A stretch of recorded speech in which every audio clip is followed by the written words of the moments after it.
Nobody saw this coming. Let me tell you something. When I turned on First Take this morning, I wasn't expecting to hear this kind of news about the New York Knicks. And yet, the entire panel, Stephen A., Monica McNutt, and even J.J. Redick filling in, couldn't stop talking about this shocking update. The Knicks, in a move that literally nobody predicted, are bringing back a former Knick who most of us assumed was gone forever, completely out of the organization's plan. That's right, the discussion on the show centered around Dennis Smith Jr. Now, you have to understand, this comes at a time when New York is already making headlines.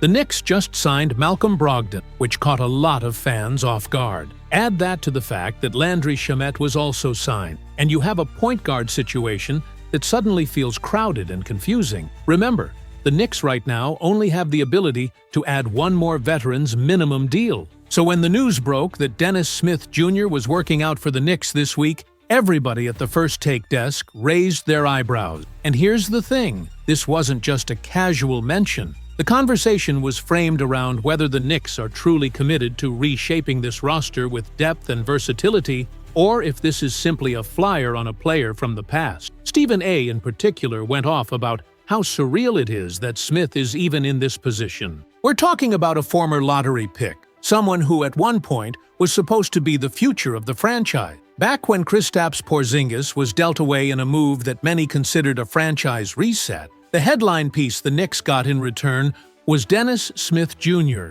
That was supposed to be the start of something new, and instead, it became one of the most disappointing stretches in recent Knicks history. But on the show, they broke it down further. Smith, after bouncing around the league and eventually heading overseas to play with Real Madrid, is now looking for a way back to the NBA. The panel mentioned league sources confirming that he only appeared in 2 games overseas. And if you think back, Chris Haynes had already reported earlier in the year that DSJ left Madrid with the intention of finding another shot in the league. Now, here we are, and the Knicks of all teams are the ones giving him that workout. And the First Take crew didn't just stop there. They revisited his early career, his rookie season in Dallas, where he averaged over 15 points, 5 assists, nearly 4 rebounds, and looked like a star in the making. He was athletic, explosive, and many thought he'd form one of the league's most dangerous backcourts, alongside Luka Doncic. But when Luka took over the primary ball-handling duties, Smith struggled to adjust. He wasn't a strong shooter, so his efficiency dipped, and suddenly, the Mavericks felt like they could move on from him. That's how he ended up in New York. So this is where the shock factor comes in. First Take made it clear. Nobody in their right mind expected Dennis Smith Jr. to get another shot with the Knicks.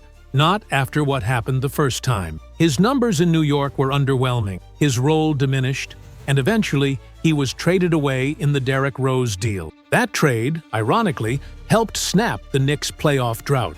For fans, DSJ was supposed to represent hope, but instead, his time became a chapter to forget. And yet, here we are. The Knicks, a team with real playoff expectations, a team building around Jalen Brunson, Karl Anthony Towns, and OG Anunoby, are revisiting the DSJ experiment. That was the tone of the conversation on First Take. Confusion, surprise, but also curiosity. Could this really work? Could Dennis Smith Jr. carve out a role as a defensive-minded guard off the bench? Something he's quietly built his reputation on in recent years? Or is this nothing more than a camp body, a workout to see what's left in the tank? Because here's the thing, when we look back at Dennis Smith Jr.'s time with the Knicks, it's almost symbolic of an entire era that felt doomed from the start. And this was a big part of the conversation on First Take. They pointed out that no matter what he did on the floor, no matter how hard he tried, the Knicks still found ways to lose game. His best highlight moment in New York came in that matchup against the San Antonio Spurs, when he and Mitchell Robinson connected on a fast break alley-oop. DSJ threw it off the glass, Mitch threw it down, and for a brief second, it felt like the Knicks had actually found something, a potential long-term answer at both the point guard and center position. Knicks fans remember that play because it was a glimpse of hope, but the reality that followed was far less promising. The panel on First Take dug into that memory and contrasted it with what came next. The Knicks, fresh off failing to land Kevin Durant and Kyrie Irving in free agency, decided to pivot and signed Elfrid Payton. And here's where the criticism poured in. Stephen A. didn't hold back. He said straight up that Payton was never the answer. Payton brought little to the table for a team already starving for shooting and creativity. Meanwhile, Smith was left in limbo, stripped of trust and stripped of opportunity. On the show, they reminded viewers that even though Smith's numbers weren't special, he was still more dynamic than Payton. And yet, the franchise leaned on Payton anyway. The result? A stagnant offense, a frustrated fan base, and eventually the Knicks turning to Derrick Rose just to keep their playoff hopes alive. And that playoff run became a turning point. Rose, despite not being built to play 30 minutes a night anymore, had to carry that weight because Payton was played off the floor almost immediately. On First Take, they remembered that moment, the Garden roaring as the Knicks finally won a playoff game after 7 years. Fans flooded the streets, partying like they had won a championship, because that's how deep the drought had cut into the city. But while the joy was unforgettable, the truth was undeniable. Dennis Smith Jr. had no part in it. He had already been shipped out, packaged with a second-rounder in the trade that brought Rose back. His chapter with the Knicks closed right as the franchise finally started to climb out of the darkness, and the decline didn't stop there. The panel broke down the numbers. Smith's rookie season in Dallas was the high point. 15 points, 5 assists, energy, explosiveness. After that, Detroit, Portland, Charlotte, Brooklyn. A nomadic career filled with brief stops and fading opportunities. By the time he landed overseas in Madrid, many assumed his NBA story was finished. And yet, here we are, with the Knicks offering him a workout, reopening a door most thought had been sealed shut. But First Take didn't just focus on DSJ. They tied it to another guard who recently made news, Cameron Payne. The conversation shifted to Payne because, in a way, his story mirrors the path Smith wishes he could take. Payne rebuilt his career, clawed his way back into the league, and became a valuable spark plug for multiple teams. And now, according to reporting, Payne will not be returning to the Knicks next season. That led to an interesting debate. Would the Knicks be better off giving Payne another chance, a proven veteran presence, instead of gambling on a player like Smith, who has struggled for years to find consistency? They laid out Payne's Knicks stats: 7 points per game in about 15 minutes of action, 40% shooting from the field, 36% from deep. Nothing spectacular, but moments of real energy, moments where you could feel his spark lift the team. The panel emphasized his role as a chemistry guy, someone every locker room appreciates. Monica McNutt even said, "If you're a team trying to compete, why wouldn't you take a flyer on Payne as your 15th man? He's not here to cause problems, he's here to bring energy." And that's the difference. Payne knows his role, embraces it, and has shown he can still impact winning in short bursts. So the contrast was clear.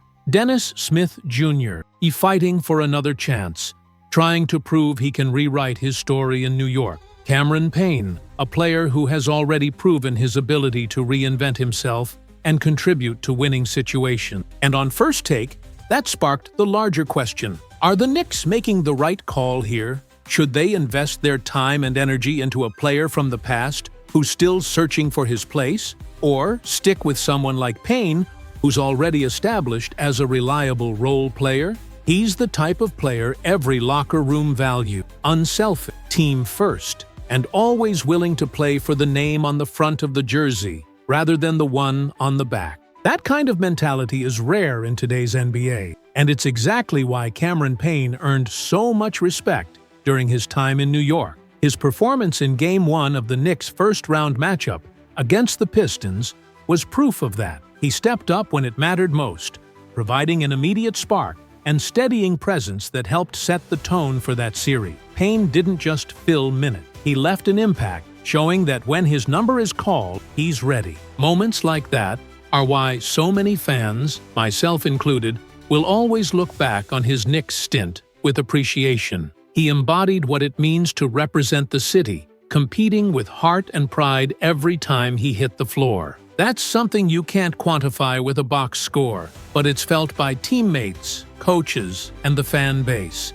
At the same time, the organization had to make a tough call, and moving forward with Malcolm Brogdon was ultimately the right decision. Brogdon's track record speaks for itself. A steady double-digit scorer, someone who contributes across the board with rebounds and assists, and a player who can control the pace of a game. Even though his three-point shooting dipped last season, there's little doubt it'll climb back closer to his career average. More importantly, he brings defensive toughness and the ability to organize the offense at a higher level, which is exactly what the Knicks were looking for at that position. It doesn't diminish what Payne brought, nor does it erase the excitement he gave this team. Rather, it highlights the difficult balance front offices face between rewarding effort and upgrading talent. For Payne, this chapter with the Knicks may be closed, but the respect remains.